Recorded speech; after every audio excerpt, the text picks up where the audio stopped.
नमस्कार, स्वागत आप सभी का। आपके साथ मैं हूं पुनीत और इस वक्त की सबसे बड़ी खबर की बात करेंगे। दिल्ली से बड़ी खबर, बीजेपी की राष्ट्रीय कार्य समिति की बैठक जो है वो शुरू हो चुकी है और इसमें प्रधानमंत्री मौजूद हैं। सीएम शिवराज सिंह चौहान भी बैठक में हिस्सा लेने के लिए पहुंचे हुए हैं। इसके अलावा मध्य प्रदेश और छत्तीसगढ़ के तमाम बीजेपी के बड़े नेता जो हैं वो इस बैठक में शिरकत कर रहे हैं। पीएम ने मेगा शो किया और 2024 का बिगुल भी यहां से फूंक दिया गया।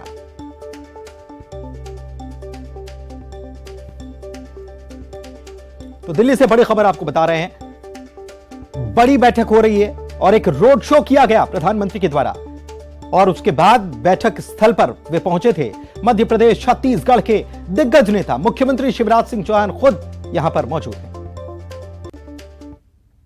अध्यक्ष जी ने कार्यकारिणी समिति के सारे सदस्यों का आह्वान किया कि 2023 हमारे लिए बहुत जरूरी है। इस साल हमें 9 प्रदेशों में चुनाव को लड़ना है और अगले साल 24 में लोकसभा का चुनाव है। तो उन्होंने सारे राष्ट्रीय कार्यकारिणी के सदस्यों का आह्वान किया कि कमर कसकर लग जाएं, हमें एक भी चुनाव नहीं हारना है। जो 9 विधानसभा के चुनाव होने वाले हैं उसमें एक में भी अपनी हार नहीं होनी चाहिए। इसलिए जहां हमारी सरकार है उसको मजबूत किया जाए और जहां हमारी सरकार नहीं है उसको और मजबूत। जहां सरकार है उसको मजबूत किया गया और सरकार जहां नहीं है वहां और मजबूती प्रदान की जाएगी, क्योंकि 2024 पर है नजर, लेकिन 23 को मजबूत करना भी जरूरी है। और इस लिहाज से पार्टी जो है वो लगातार मंथन कर रही है और आज राष्ट्रीय कार्यकारिणी की बैठक में 2024 के लिए कह सकते हैं कि बिगुल फूंक दिया गया। अशरफ काज़मी दिल्ली से हमारे संवाददाता हमारे साथ जुड़े हुए हैं लाइव, सीधे उन्हीं के पास चलते हैं। अशरफ, 23 को पता करना है और 23 जो है बहुत बड़ा टारगेट है, इसलिए क्योंकि 9 राज्यों के विधानसभा चुनाव होने हैं और 23 अगर जीत लिया तो 24 अपने आप मजबूत हो जाएगा। लक्ष्य 24 है लेकिन 23 जीतना जरूरी, यही मंत्र दिया गया आज। बिल्कुल पुनीत, जब राष्ट्रीय कार्यकारिणी की बैठक यहां हो रही है तो उसमें अध्यक्ष ने यही बात यहां पे आह्वान की है तमाम कार्यकर्ताओं से कि अगर आपको 2024 को जीतना है तो 2023 की नैया पार करनी पड़ेगी।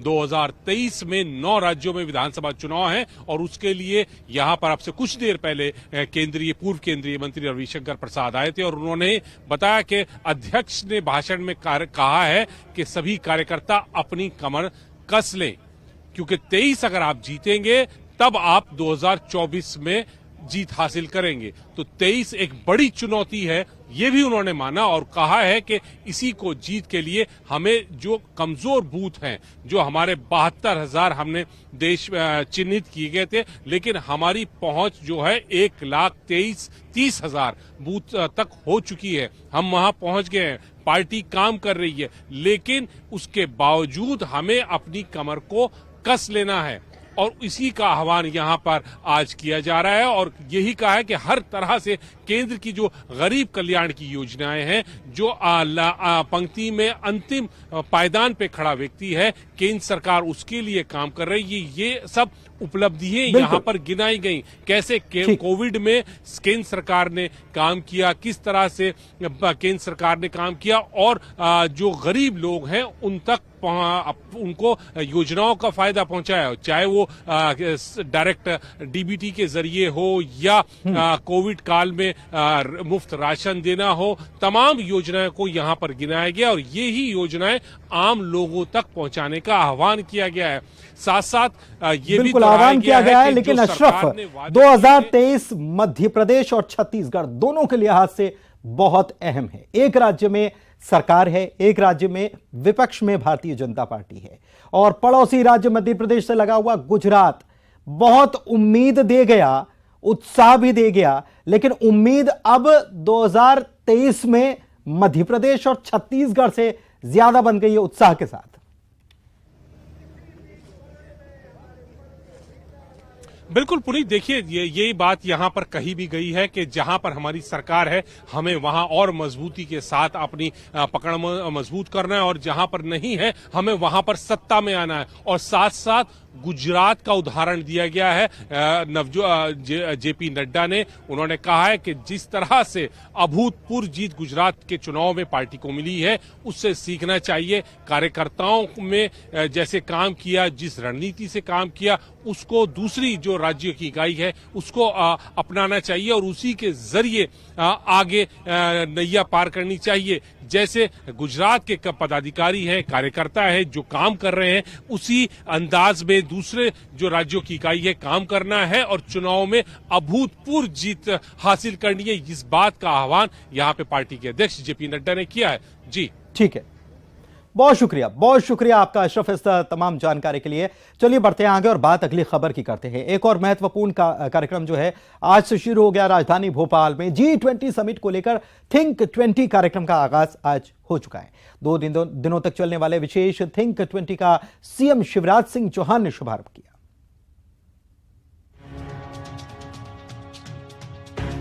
भोपाल में आज से G20 के तहत थिंक 20 कार्यक्रम की 2 दिवसीय बैठक शुरू हो चुकी है। कुशाभाऊ ठाकरे कन्वेंशन सेंटर में मुख्यमंत्री शिवराज सिंह चौहान ने थिंक 20 का उद्घाटन किया। कार्यक्रम में 22 देशों से आए 94 मेहमानों समेत कुल 300 सदस्य हिस्सा ले रहे हैं। अतिथियों का स्वागत करते हुए मुख्यमंत्री शिवराज सिंह चौहान ने कहा कि अतिथि हमारे लिए भगवान हैं। हम वसुधैव कुटुंबकम को मानने वाले लोग हैं। One earth, one family, one future विषय पर बोलते हुए सीएम ने कहा कि धरती सबकी है और सबके लिए है। हमें प्रकृति का दोहन करना चाहिए, शोषण नहीं।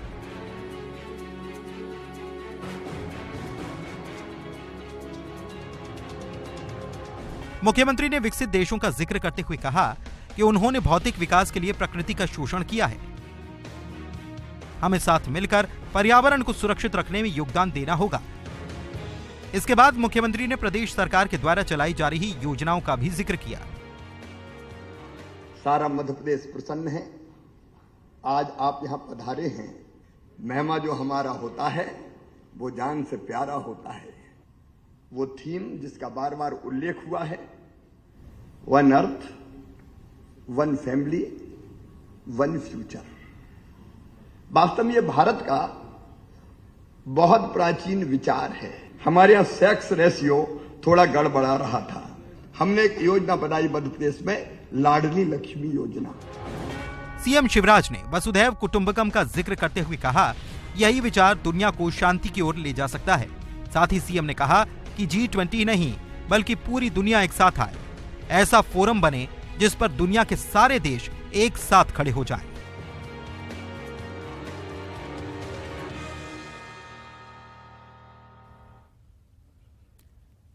एमपी विधानसभा चुनाव से पहले टिकट की दौड़ भी अब शुरू हो चुकी है और अभी से ही नेता अपना अपना टिकट फिक्स करना चाहते हैं।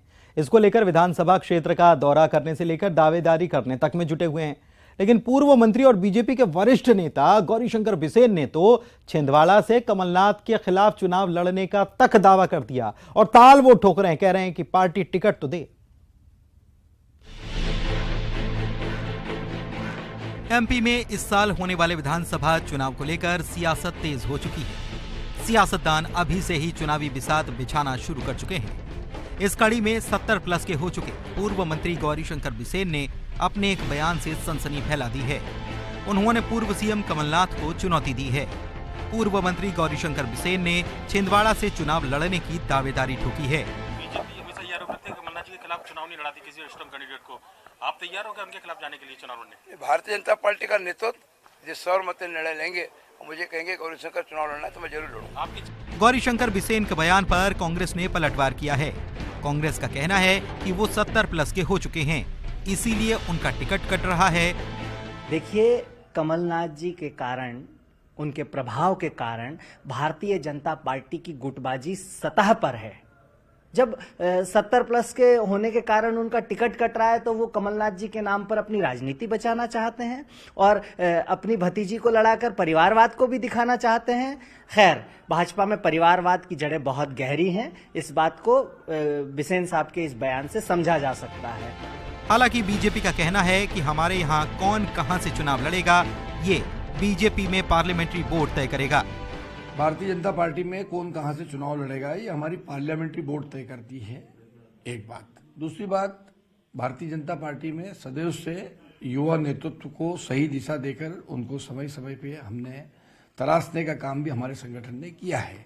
स्वाभाविक है, अगर उनके परिवार से कोई नई पीढ़ी भी राजनीतिक क्षेत्र में काम करते हुए आगे आई है तो स्वागत है, पर वो नहीं तय कर सकते। ये तय करने का काम संगठन की पार्लियामेंट्री बोर्ड और संगठन करता है कौन कहां से लड़ेगा। गौरतलब है कि छिंदवाड़ा कमलनाथ और कांग्रेस का गढ़ माना जाता है, जहां से कमलनाथ विधायक हैं और बेटे नकुलनाथ सांसद हैं। इसके बावजूद गौरीशंकर बिसेन कमलनाथ को यहां से ही चुनौती देना चाहते हैं। हालांकि बीजेपी नेता के लिए ये चुनौती आसान नहीं होगी, क्योंकि 2018 के विधानसभा चुनाव में छिंदवाड़ा की 7 सीटों पर कांग्रेस ने ही कब्जा किया था। Bureau report, news 18। इधर मंडला में केंद्रीय मंत्री फग्गन सिंह कुलस्ते ने बीते दिनों बयान दिया था और कांग्रेस नेता पर यह बयान उन्होंने दिया था, जिसके बाद बयान पर बवाल मच गया है। बयान के विरोध में कांग्रेस नेताओं और कार्यकर्ताओं ने हंगामा कर दिया और प्रदर्शन भी आज किया। प्रदर्शनकारी कांग्रेसियों ने कुलस्ते के बंगले में घुसने तक की कोशिश की। पुलिस ने प्रदर्शनकारियों को काबू में करने के लिए वाटर कैनन का भी इस्तेमाल यहां पर किया।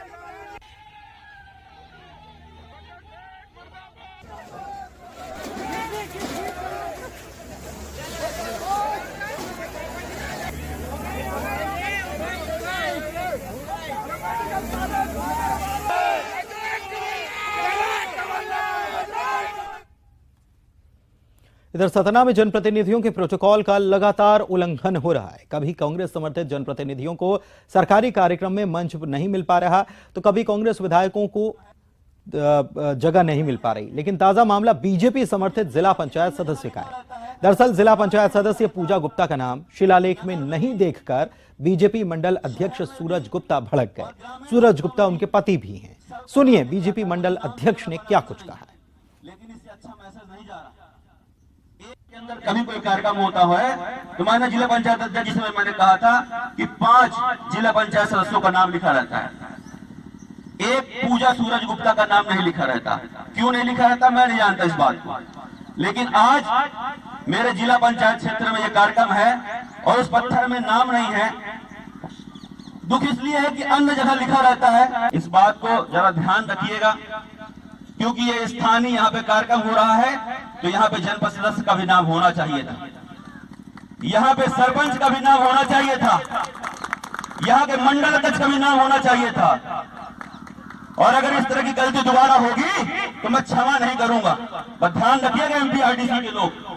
और जिस जमीन में आप खड़े हैं ना, इसको मैंने भी परचेज किया, काम नहीं होने दूंगा, जाम लगा दूंगा, ट्रक खड़ा कर दूंगा, दोबारा बेइज्जती नहीं महसूस करूंगा। ध्यान रखिएगा मैं जनता के साथ हूं, किसी के साथ नहीं। चुनावी साल आते ही नेता जनता के बीच फिर से दिखना शुरू हो जाते हैं और उस क्रम में जब खंडवा के विधायक देवेंद्र वर्मा और सांसद ज्ञानेश्वर पाटिल ने दूधवास गांव में जनसंपर्क किया तो जनता ने उन्हें घेर ही लिया और अपनी समस्याएं सुनाने लगे। दरअसल जनता गुस्से में थी कि विधायक 5 साल बाद गांव लौटे हैं। 5 सालों में उनकी सुध किसी ने नहीं ली। खास करके महिलाओं में विधायक और सांसद के लिए जबरदस्त गुस्सा नजर आया। जनता की नाराजगी देख दोनों को गांव से उल्टे पैर लौटना पड़ गया।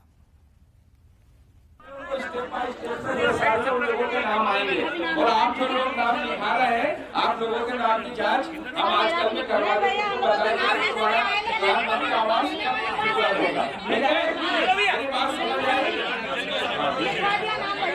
विधायक जी मेरी बात सुनो, मेरे घर के चक्कर मतलब तुम्हारा नाम आ गया, फिर क्यों नहीं आया। छतरपुर से बड़ी खबर बता दें, जहां पर बस स्टैंड पर ट्रक में अचानक से आग लग गई और आग लगने से हड़कंप मच गया। ड्राइवर की हालांकि सूझबूझ यहां पर देखने को मिली, जिसकी वजह से एक बड़ा हादसा टल गया। ड्राइवर ने सूझबूझ दिखाई और भीड़ वाले इलाके से ट्रक को निकालकर खाली जगह पर पहुंचा दिया, वरना बड़ा हादसा हो सकता था, क्योंकि भीड़ भाड़ वाली जगह कोतवाली थाना इलाके की ये घटना बताई जा रही है। दमकल की गाड़ियों को बाद में इत्तला की गई, उसके बाद दमकल की गाड़ियां आग बुझाने में जुटी थी।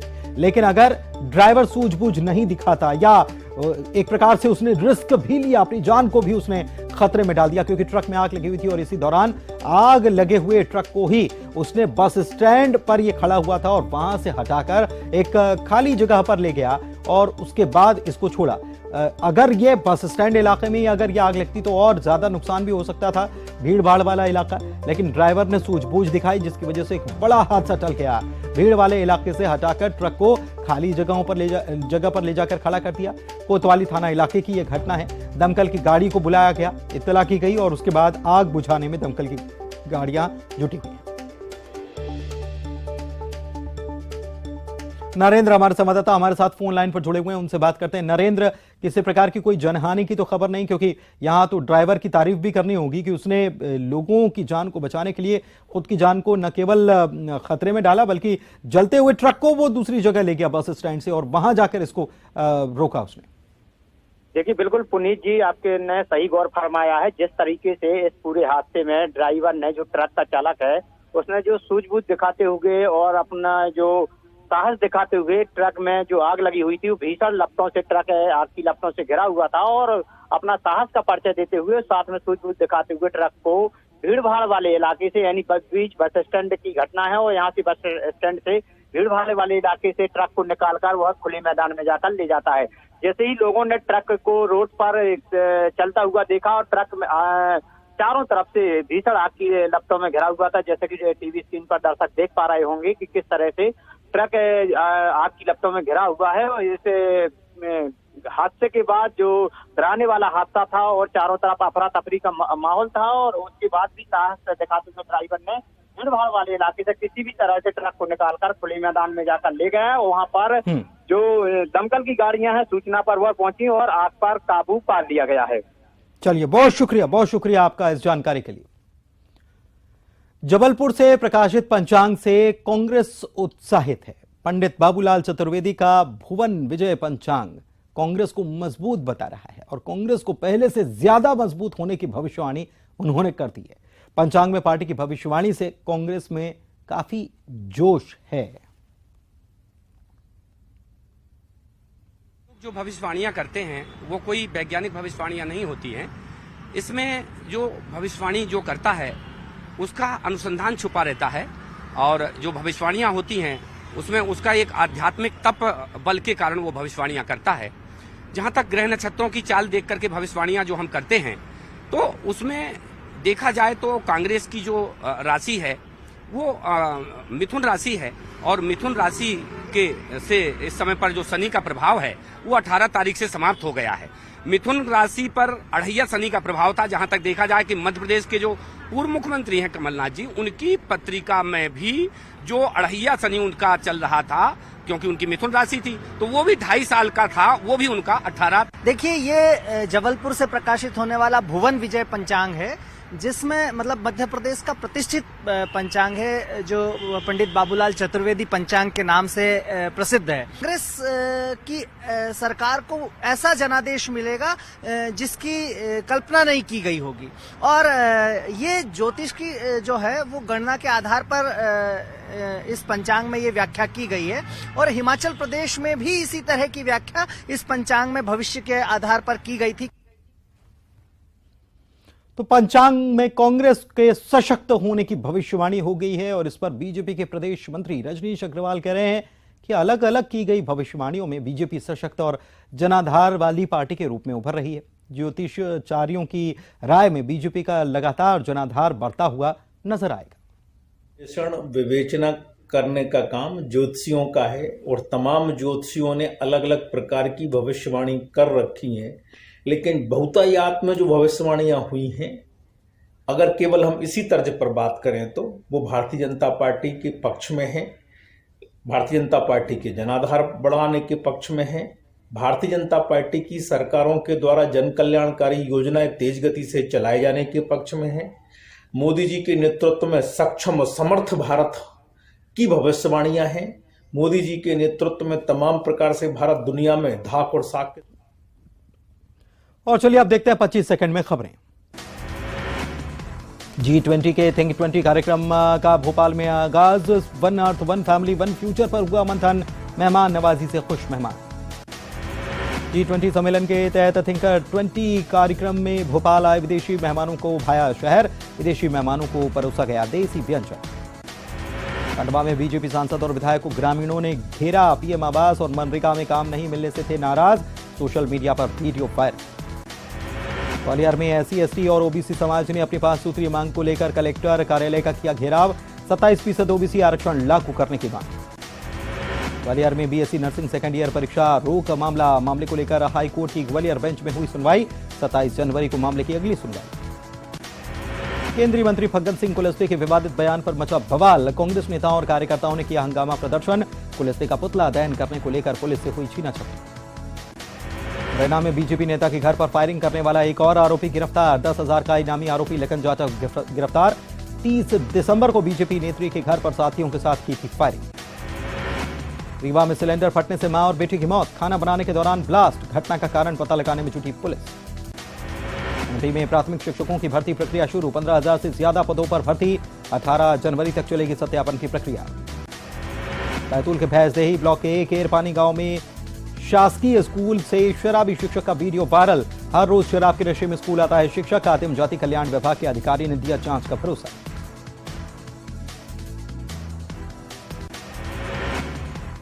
और इसी के साथ एमपी अब तक के इस बुलेटिन में फिलहाल इतना ही। मुझे दीजिए इजाजत। नमस्कार।